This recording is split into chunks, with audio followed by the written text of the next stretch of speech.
అరే మొత్తవారి డిమార్ట్ సామాన్ చెప్తా రాసుకో. అది డీమార్ట్ సామాన్లు కాదే, ఇంట్లోకి కావాల్సిన సామాన్లు.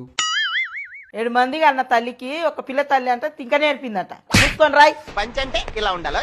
చెప్పు. జీలకర్ర ఎంత? గింత గింత. గింత గంత అంటే ఇయ్యరు, ఎంత కావాలో అంత చెప్పు. ఓ షటాకేసుకో, ఓ షటాకేసుకో. ఎన్ని గ్రాములు కావాలో అన్ని గ్రాములు చెప్పు. ఓ 50 కిలోలు వేసుకో.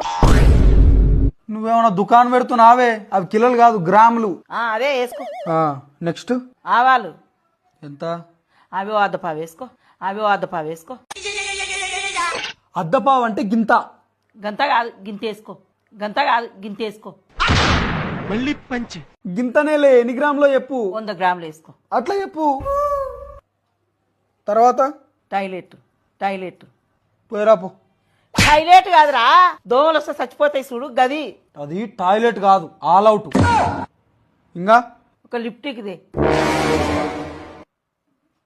నువ్వెప్పటి నుంచి లిప్స్టిక్ పెట్టుకుంటున్నావే? వాషింగ్ మిషన్ లేచి లిప్టిక్. అది లిప్స్టిక్ కాదు, లిక్విడ్. నీకు ఇందాకనే చెప్పిన తింక నేర్పకని. నేనేం తింక నేర్పుతలే, నువ్వే నాకు తిక్కలు చెప్తున్నావు. చక్క చెప్పు. ఓ పోరడా. పోరడా? ఆడేవాడు? ముఖానే కేస్తున్న పౌడర్రా. అది పోరడా కాదు, పౌడర్. నెక్స్ట్ అంట్ల సబ్బులు తీసుకురా.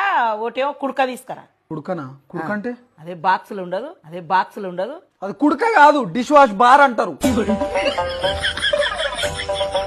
నెక్స్ట్ ఏంది? ఒక కంపాటు. ఎండాకాలం అయిపోయిన తర్వాత కుండెందుకే ఇప్పుడు? కుండ కాదురా, బట్టలకేస్తే కమ్మటి వాసన వస్తుంది చూడు గది గది. అది కంఫర్ట్ కాదే, కంఫర్ట్. నీకోదండ, నీ సామాన్ల కోదండ, నేను రాయను పో. లచ్చలు లచ్చలు వచ్చి చదివించినాం కదా, నీకు సామాన్ రాయనికి శాతనైతే లేదు.